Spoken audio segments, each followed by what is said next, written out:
Hi friends, welcome to my channel. ഇന്ന് ഞാൻ ഉണ്ടാക്കുന്ന ഒരു നാടൻ കൂർക്ക മെഴുക്കുവരട്ട. കൂർക്കയും ചെമ്മീനും കൂടി നമുക്ക് മെഴുക്കുവരട്ടാം. അതിനായിട്ട് ഞാൻ ഒരു 1/2 കിലോ കൂർക്ക തൊലിയെ കളഞ്ഞ് കഴുകി വൃത്തിയാക്കി എടുത്തിട്ടുണ്ട്.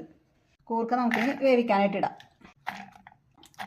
കൂർക്കയുടെ കൂടെ കുറച്ച് ചെമ്മീനും കൂടി ഇടുന്നുണ്ട്. ടേസ്റ്റ് കൂടി ഇങ്ങനെ കൂർക്കയുടെ കൂടെ ചെമ്മീനിട്ട് മെഴുക്കുവരട്ടി ഉണ്ടാക്കിയ. ആവശ്യത്തിന് ഉപ്പ്, ഒരു നുള്ളു മഞ്ഞൾപ്പൊടി. ഇത് വേവാനുള്ള വെള്ളം ഒഴിച്ചു കൊടുക്കാം. നമുക്കിതൊന്ന് വേവിക്കാൻ വെക്കാം. കൂർക്ക നമുക്ക് വെന്തോന്ന് നോക്കാം കേട്ടോ.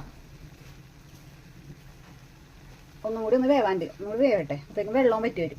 കൂർക്ക വേവണ സമയം കൊണ്ട് നമുക്കൊന്ന് ഉള്ളി ചതച്ച് വെക്കാം. ഞാനൊരു 10 ചുവന്നുള്ളിയും ഒരു അല്ലി വെളുത്തുള്ളി എടുത്തിട്ടുണ്ട്. നമുക്കൊന്ന് ചതച്ചെടുക്കാം.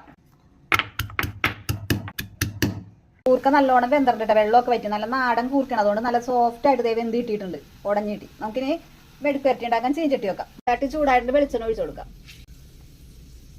വെളിച്ചെണ്ണ ചൂടായിട്ട് നമുക്ക് ചതച്ച് ഉള്ളി ഇട്ട് കൊടുക്കാം. ഉള്ളി മൂത്തറിന്റെ കറിവേപ്പില ഇട്ട് കൊടുക്കാം കേട്ടോ. നമുക്ക് ചതച്ചമുളക് ഇട്ട് കൊടുക്കാം. ഞാനൊരു ടീസ്പൂൺ ചതച്ചമുളക് ഇട്ട് കൊടുക്കണം. നല്ല എരിവുള്ള ചതച്ചമുളകാണ് കേട്ടോ. മുളക് പൊടി ഇട്ട് കൊടുക്കുന്നവർക്ക് അത് ഇടാം. ഞാനിപ്പോൾ ചതച്ചമുളക് ഇട്ട് കൊടുക്കുന്നത്. ഇത് ഉള്ളി മുളകൊന്നും നല്ലോണം ഒന്ന് മൂത്ത് വരട്ടെ. ഒരല്പം ഉപ്പിട്ട് കൊടുക്കുന്നുണ്ട് കേട്ടോ. ഞാൻ ഇതൊന്ന് മിക്സ് ചെയ്യാം. ഉള്ളി മുളക് മൂത്ത് വന്നിട്ട് നമുക്കിനി വേവിച്ച് വെച്ചിരിക്കുന്ന കൂർക്കിട്ട് കൊടുക്കാം.